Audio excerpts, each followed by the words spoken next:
Hey everyone, my name is Mirai and welcome to the ISBoxer 42 Quick Setup Wizard video for Diablo 3. Now there isn't much required in order to set up ISBoxer with Diablo 3, so I'll be moving fairly quickly through this, but if at any time you find yourself stuck during the setup process, then I will suggest that you either reference the full detailed written guide linked in the video description, or visit the ISBoxer forum for further support. So, with that said, let's get started. First, check to see if the game has been added to Interspace by right-clicking on the crosshairs icon next to the system clock. If your game is not listed at the top, then add the game. But if the game is already showing, then you can ignore this next step. This pop-up is where you'll name your game, point Interspace at the executable file used to launch the game, and fill in any parameters you may need or want. Diablo 3 does have access to some parameters, but Interspace will set those up for you automatically here in a moment, so I wouldn't worry too much about those. Now, the easiest way to add D3 is by just dragging and dropping the Diablo 3 executable onto this area, and that's it. Hit OK and move into ISBoxer. Once in ISBoxer, you can start the Quick Setup Wizard from the Wizards menu up top. On step 1, pick the game that you're playing. On step 2, add characters to your team by filling in the fields on the right. Now, it's unnecessary to use actual character names here, but it does help to be a bit descriptive so that you can identify which characters are which if you end up creating a bunch of teams. And for that, I tend to use the character's class followed by which account they're located on. I'll also point out that you can choose how you want to launch Diablo 3, as well as which version you'd like to use.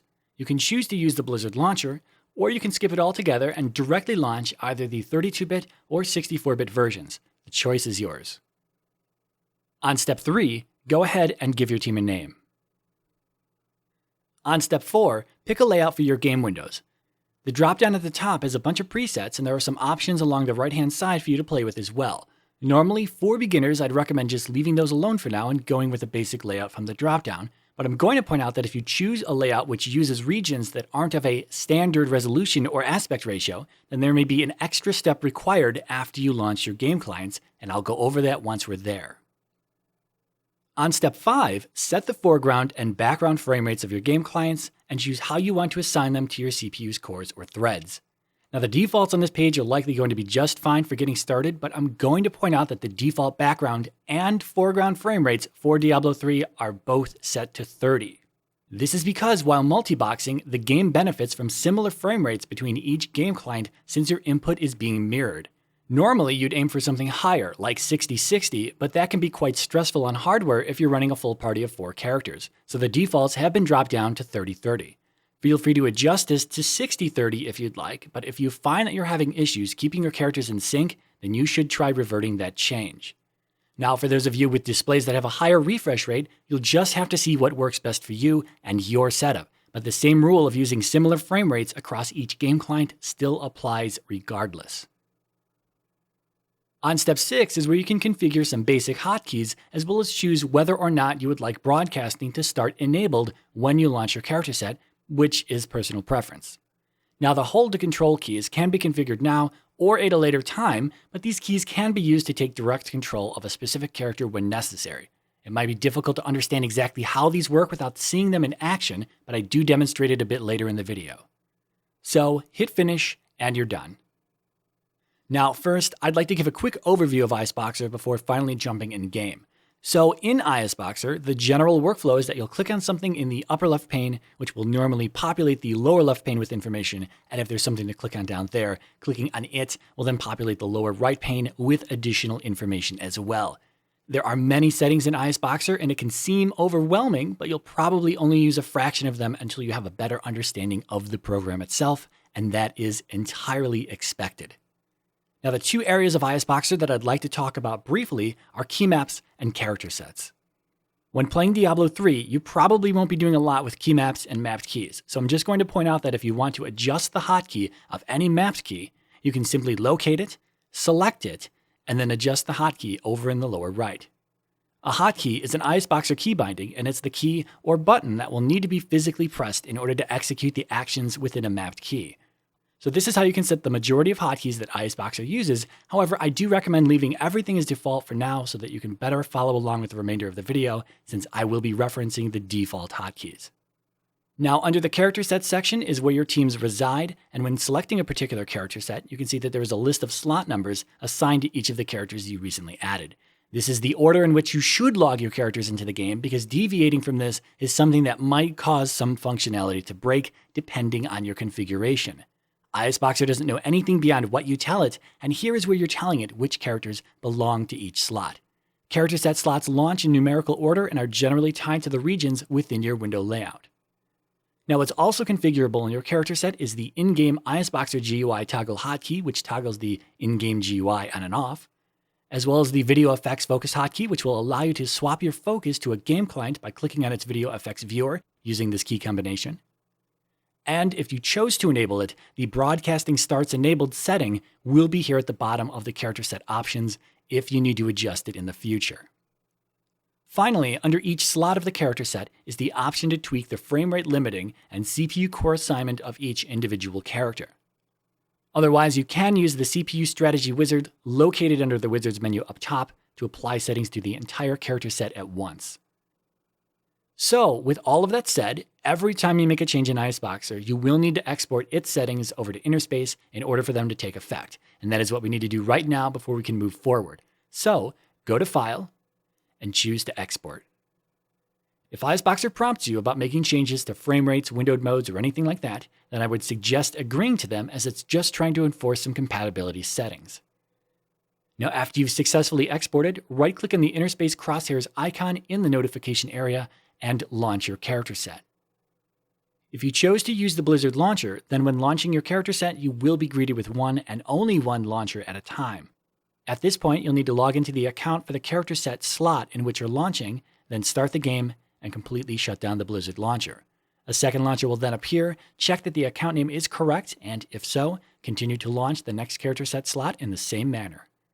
Now, the first time launching your team, you'll likely need to log out and then log back in using the correct account for each particular character. But because IceBoxer makes copies of a few configuration files, you will only need to do this the first time a particular character is launched. I'll also point out that you can slightly speed this up by going into the launcher settings and choosing to exit the launcher completely after starting the game, but you will need to select this option for each and every Blizzard launcher the very first time a character is launched. Other than that, repeat this process until your team is fully launched. Now, if you chose to launch the game client directly, then you will be greeted with a login screen rather than a character selection screen, and depending on whether or not you chose to have broadcasting enabled from the start when launching your character set, will determine which order you approach the next steps of the login process. So, when logging into your accounts, it's usually necessary to disable key maps by pressing Shift-Alt-M or by using the appropriate menu button located in the upper left of the screen, as this removes ISBoxer from the loop and allows you to type freely without it interfering. You may also need to disable Repeater when initially typing in your login emails for each account using Shift-Alt-R, but it can be re-enabled afterwards to enter your passwords if they match. In addition to that, your login information can be stored locally as it normally would be if you check the Remember Account Name box below. Now, once you have finally reached the character selection screen, there are some further steps which may need to be taken before you can begin gameplay. First, if your game clients look like they're stretched out, then switching the display mode to windowed full screen will fix the issue. If the game clients are already assigned to use that display mode, then you should cycle between them by simply changing to another display mode, applying the change, moving back to windowed full screen, and then applying that change, which should then straighten everything out. In addition, you'll want to ensure that the letterbox setting is also disabled, as this can affect the aspect ratio of the game clients as well. Second, if after you've logged into your accounts and your characters are nowhere to be found, then that means you'll need to change the region located in the Accounts section under Options to the one that you play on. Finally, it's helpful to add your other accounts to your friends list in order to make inviting yourself quick and easy when on the character selection screen.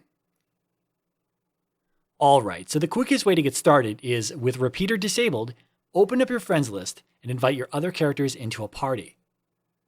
Then, enable Repeater, hover the mouse cursor in the other windows over the Accept button, accept the invites, and then start the game in whatever mode you'd like. Now, once you're in game, ensure that both key maps and Repeater are enabled, and then venture forth with your party into the world of Sanctuary. The trick to multiboxing Diablo 3 is to keep your characters grouped up as best as you can, and the easiest way to do that is by running them into a corner or some other impassable object. They don't need to be standing on top of each other in the exact same spot, but as long as they're able to fire off their abilities in the same direction and hit the same enemies, then you should be good to go.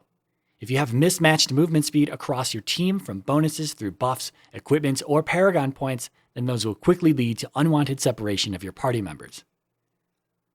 Now, when in combat, it's helpful to use the Force move and Force Standstill key bindings, as this will allow you to more easily keep your characters grouped up. If you don't utilize either of these, then it's very easy to click in an open area by accident, which can send a character running off in that direction. Regardless, trying to keep all of your characters grouped up during hectic fights is going to test your ability to multitask, but over time, it does get easier. Now, the last thing I want to talk about are the hold to control keys. I mentioned that these keys could be used to take direct control of a specific character when necessary, but what exactly does that mean? Well, I set my hold to control keys to ESDF for slots 1 through 4. You might use WASD, or buttons on your mouse, or really whichever keys you'd like because it's personal preference. But for example, by holding down the key associated with slot 3, I'm then able to control that character without affecting the others, and without having to disable broadcasting to directly focus that game client. I can then resync my characters by moving them in the same direction and quickly bouncing over to slot 3 using the same hold to control key as before, and then guiding that stray character back into the group. So, what's the point of that? Well, when playing Diablo 3, you will likely find yourself with at least one of your characters split from the rest of the party, for whatever reason, at some point in time, and you might consider that character to be a lost cause because it doesn't seem as if you can easily bring them back into a group while on the move in a hectic fight. However, here I am demonstrating using the hold to control keys to bring 2 characters back into the group while in a fight. Some fights are more deadly than others, and sometimes getting desynced is certain death, but there is no shortage of enemies with abilities or mechanics who are going to separate a character from your group, and the hold to control keys are going to be invaluable in most of those situations. So that's all there is to know for getting started with IceBoxer and Diablo 3. I will say that while multiboxing, you're going to find yourself with a good bit of micromanagement when it comes to gear, gems, materials, and whatever else. It can be tedious to deal with, especially with the added frustration of enemy affixes and mechanics, but many would argue that the multiboxing playstyle is fun and challenging regardless. If you have any further questions, comments, or concerns, then please visit the ISBoxer forum over at ISBoxer.com. And with that said, thank you for watching. My name is Mirai, and I will see you in the next video.